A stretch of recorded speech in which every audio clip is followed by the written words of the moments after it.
आज हम लोग श्रीमद् भगवद गीता के तृतीय अध्याय के 20वें श्लोक से प्रारंभ करेंगे। पिछली वीडियोस में हमने 19वें श्लोक तक खत्म कर लिया था, जिसमें हम देख रहे थे कि भगवान बता रहे थे कि कर्म के फल से आसक्त हुए बिना ही मनुष्य को अपना कर्म करना चाहिए और वही निरंतर करते रहना चाहिए, क्योंकि अनासक्त होकर कर्म करने से उसे परब्रह्म की प्राप्ति हो जाती है। जिसके पश्चात ओम श्री परमात्मने नमः। अथ तृतीयोऽध्यायः। श्री भगवानुवाच कर्मणैव हि संसिद्धिम् आस्थिता जनकादयः लोकसंग्रहमेवापि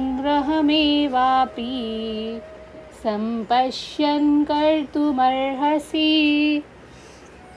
जनक जैसे राजाओं ने केवल नियत कर्मों को करने से ही सिद्धि प्राप्त की, इसलिए सामान्य जनों को शिक्षित करने की दृष्टि से तुम्हें कर्म करना चाहिए।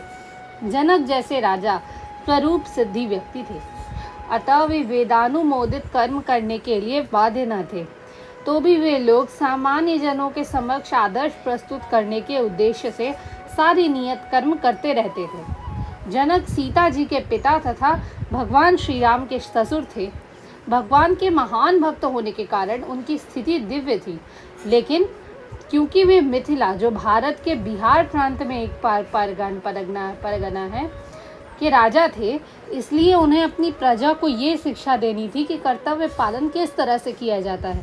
भगवान कृष्ण और उनके शाश्वत सखा अर्जुन को कुरुक्षेत्र के युद्ध में लड़ने की कोई आवश्यकता नहीं थी, लेकिन उन्होंने जनता को यह सिखाने के लिए युद्ध किया कि जब सत परामर्श असफल हो जाते हैं तो ऐसी स्थिति में हिंसा आवश्यक हो जाती है। कुरुक्षेत्र युद्ध के पूर्व युद्ध निवारण के लिए भगवान तक ने सारे प्रयास किए, लेकिन दूसरा पक्ष तो लड़ने पर ही तुला था। इसलिए ऐसे सद्धर्म के लिए युद्ध करना आवश्यक था। यद्यपि कृष्ण भावना भावित व्यक्ति को संसार में कोई रुचि नहीं हो सकती, तो भी वो जनता को यह सिखाने के लिए कि किस तरह रहना और कार्य करना है, वो कर्म करता है। कृष्ण भावनामृत में अनुभवी व्यक्ति इस तरह कार्य करते हैं कि अन्य लोग उनका अनुसरण कर सकें, और इसकी व्याख्या अगले श्लोक में हो जाएगी।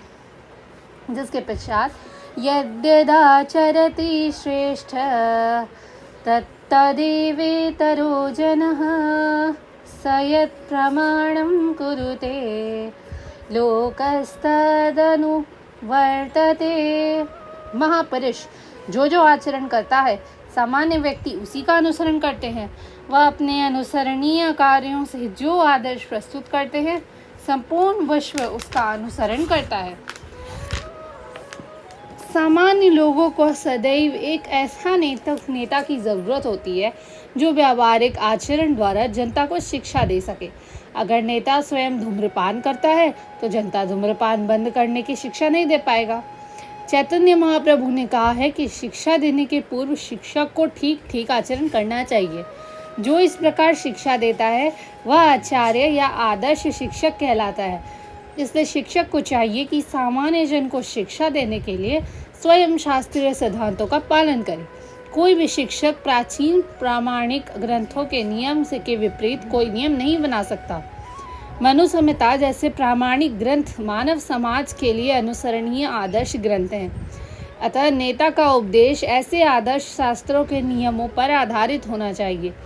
जो व्यक्ति अपनी उन्नति चाहता है, उसे महान शिक्षकों द्वारा अभ्यास किए जाने वाले आदर्श नियमों का पालन चाहिए।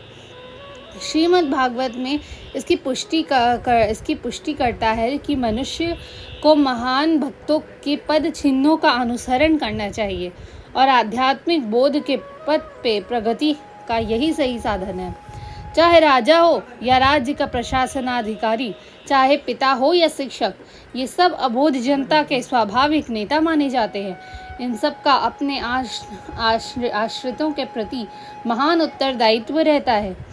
अतः इन्हें नैतिक तथा आध्यात्मिक समता संबंधी आदर्श ग्रंथों का सुपरिचित होना चाहिए। धन्यवाद। आज के लिए बस इतना ही। हम लोग आगे के श्लोक अगली वीडियो में करेंगे। तब तक के लिए जय श्री राधे कृष्ण।